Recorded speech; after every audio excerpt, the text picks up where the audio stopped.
હમણાં જ આપણે કંચનબાઈ મેઘવાલ વિશે વાત કરી હતી.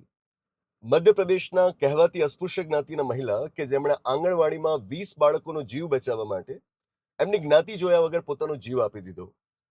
સાથે આપણે એ વાત પણ નોંધી હતી કે આજ દેશના અલગ અલગ વિસ્તારોમાંથી સમાચાર આવતા રહે છે કે સ્કૂલમાં બાળકોએ જમવાનો બહિષ્કાર કર્યો કારણ કે એ જમવાનું કહેવાતી અસ્પૃશ્ય જ્ઞાતિની કોઈક મહિલાએ રાંધ્યું હતું. આવા સમાચાર આવતા જ રહેતા હોય છે.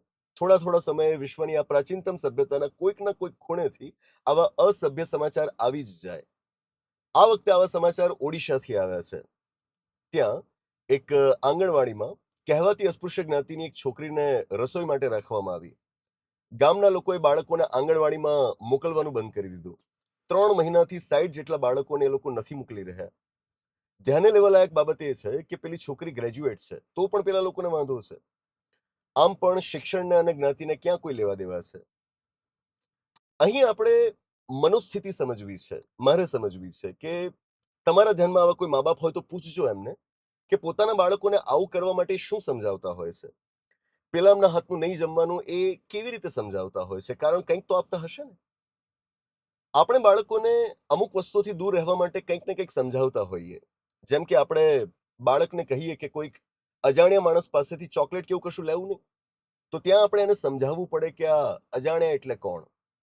વ્યસની, અસભ્ય, હિંસક લોકોથી દૂર રહેવા માટે આપણે બાળકોને સમજાવીએ તો ત્યાં પણ આપણી પાસે જરૂરી મુદ્દા હોય ને એ સમજાવવા માટેના કે એમનાથી દૂર કેમ રહેવું.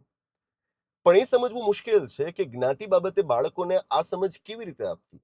જ્ઞાતિ બાબતે આ લોકો શું સમજાવતા હશે, જ્ઞાતિ શું છે એ વિશે એ શું કહેતા હશે પોતાના બાળકોને. મને જાણવાની ખૂબ ઉત્સુકતા છે. બાળકના ઉછેરની આ પ્રક્રિયા પણ આપણે સમજવી જોઈએ ને.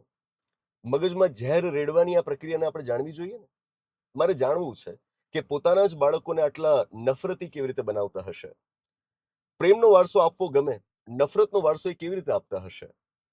મને વિશ્વાસ છે કે આ નિર્લજ્જ જ્ઞાતિવાદીઓએ આના માટે પણ વિચિત્ર પદ્ધતિઓ અને વાર્તાઓ ઘડી હશે. મારો એક વિદ્યાર્થી મને એકવાર કહે કે એના ઘરવાળાઓએ એને એક કહેવાતી અસ્પૃશ્ય જ્ઞાતિની છોકરી સાથે ન રમવા માટેનું સમજાવવા એ છોકરાના મગજમાં એવું ઠસાવ્યું હતું કે છોકરીને માસિક સ્ત્રાવ થાય છે, તો તું એનાથી અભડાઈ જઈશ એટલે એની સાથે ન રમતો. કેટલું વિકૃત. એટલે તો હું કહું છું કે જે જ્ઞાતિવાદી હશે એ સ્ત્રીને નિમ્ન જ સમજતો હશે અને આવો માણસ કોમવાદી હોવાનો જ. આવા નફરતી મા બાપના બાળકોને પ્રેમ કરતા શીખવાડજો.